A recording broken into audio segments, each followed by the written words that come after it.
Terima kasih Anda masih bersama kami di Berita Padang. Bagi Anda yang baru saja bergabung, kami hadirkan kembali 3 berita utama pada pagi hari ini.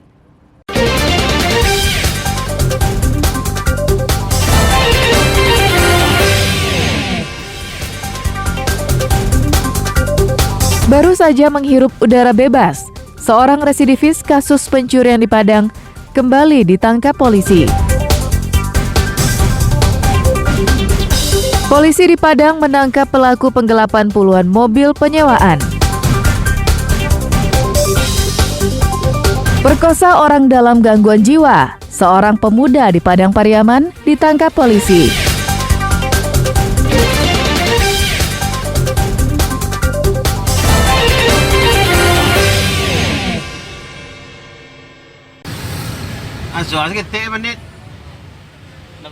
Setelah mendapatkan laporan dari korban pencurian, polisi dari Polsek Koto Tangah, Kota Padang langsung bergerak memburu pelaku. Karena sudah sering berhadapan dengan pelaku kejahatan, tim buru sergap ini seolah sudah tahu siapa targetnya. Benar saja, kurang dari 12 jam, polisi pun menangkap Arman Hidayat, pria yang berusia 33 tahun dan berasal dari Mentawai.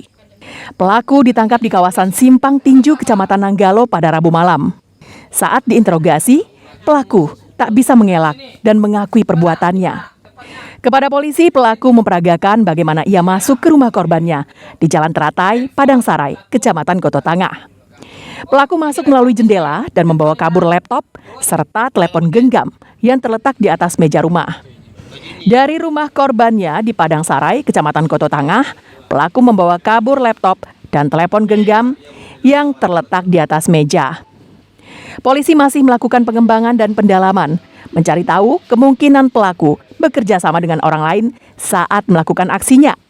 Selama diperiksa polisi, Arman Hidayat terpaksa menginap di sel tahanan Polsek Koto Tangah. Pada saat itu kita amankan barang-barang berupa 1 buah handphone dan 1 buah netbook. Setelah itu langsung kita amankan ke Polsek Koto Tangah.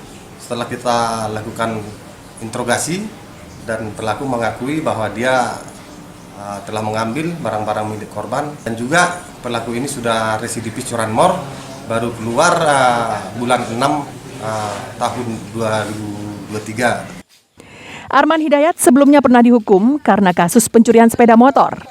Kali ini, polisi mengancamnya dengan hukuman maksimal 7 tahun penjara karena melanggar pasal 363 KUHP. Robiham melaporkan dari Padang. Jam 12 malam, dari tidur semua ya? Bukan jam 12. Berarti nggak jam 12 ya? Jam berapa?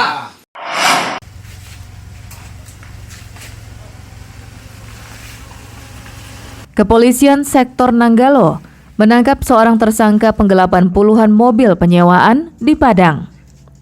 Tersangka bernama Asep tersebut selama setahun terakhir menjalankan aksinya dengan modus menyewa mobil, lalu menggadaikannya ke pihak lain. Kasus ini terungkap setelah korban pemilik usaha penyewaan mobil melapor ke polisi. Dari laporan itu, polisi menahan 17 mobil yang digadaikan tersangka. Kalau untuk saya sendiri Pak, ada saudara, kebetulan saudara saya, dia juga orang rental. Nah dari beliau lah yang memintakan mobil ini kepada saya, yang mobil pertama. Mobil pertama itu beliau bilang untuk pemakaian tamu beliau. Cuman karena berhubung beliau tidak di Padang, jadi disuruh langsung bertemu dengan saudara Asep ini. Kemudian beliau sendiri yang datang ke tempat kami untuk merental mobil yang pertama. Mobil tersebut digadaikan 15 juta rupiah hingga 60 juta rupiah per unit. Dalam aksinya tersangka dibantu 3 rekannya yang saat ini masih dikejar polisi. Dia sudah menjalankan kegiatan ini 1 tahun terakhir dan korbannya pun sudah banyak, dan dari pengakuan sudah 53 unit yang sudah dia gelapkan. Namun pada saat ini kita baru bisa mengamankan 17 unit, namun sampai sekarang pun kami masih melakukan penyelidikan dan pengejaran terhadap unit-unit yang masih bisa kita jangkau. Tersangka sendiri yang terlibat ada 4, yang 1 sudah kita tangkap, lalu yang 3 lagi masih DPO, masih dalam pengejaran. Tersangka dikenai pasal 372 Kitab Undang-Undang Hukum Pidana dengan ancaman hukuman 4 tahun penjara. Robiham melaporkan dari Padang.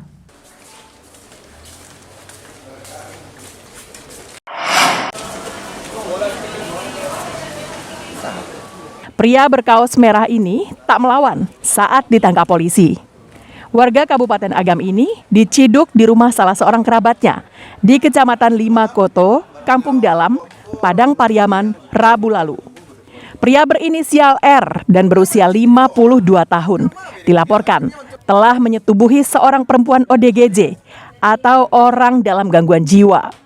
Kamis siang, polisi masih memeriksa pria yang sudah keluar masuk penjara ini. Ia bahkan dilaporkan baru sebulan pulang dari perantauan di Jakarta dan baru mengenal korban dan suaminya. Namun entah apa yang membuatnya tega menggauli korban yang tinggal sendiri di rumah pengasingan. Perbuatan pelaku terungkap saat anak korban hendak mengunjungi ibunya. Anak korban mendapati ibunya diperkosa pelaku. Ia lalu melaporkan hal itu pada polisi. Kemudian korban atau anak dari korban ini masuk ke dalam rumah dan mendengar suara laki-laki juga dan mendobrak pintu kamar rumah tersebut. Dan ternyata pada saat itu anak korban ini menemukan atau melihat orang tuanya yang dalam kondisi ODGJ sedang disetubuhi oleh pelaku ini. Kini pelaku terancam di penjara untuk yang ketiga kalinya setelah sebelumnya terlibat kasus pencurian dan pembunuhan. Pelaku dijerat dengan pasal 286 tentang persetubuhan terhadap wanita yang tak berdaya dengan ancaman maksimal 9 tahun penjara. Eki Rafki melaporkan dari Pariaman.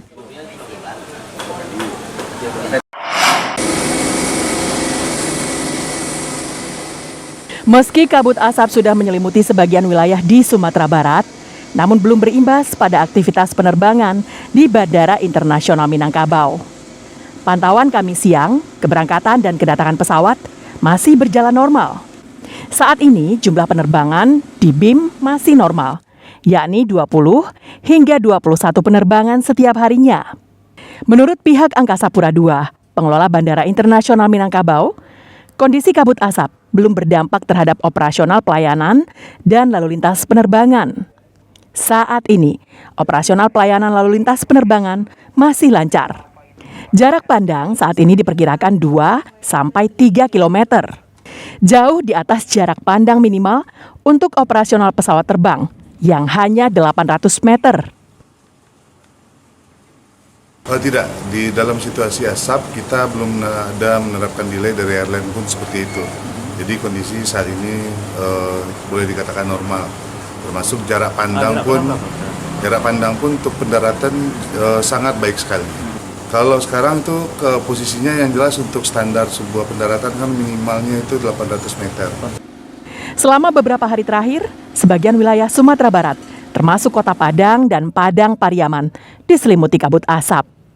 Berdasarkan pengamatan Badan Meteorologi dan Geofisika Minangkabau, ditemukan sejumlah titik api akibat pembakaran lahan. Robiham melaporkan dari Padang.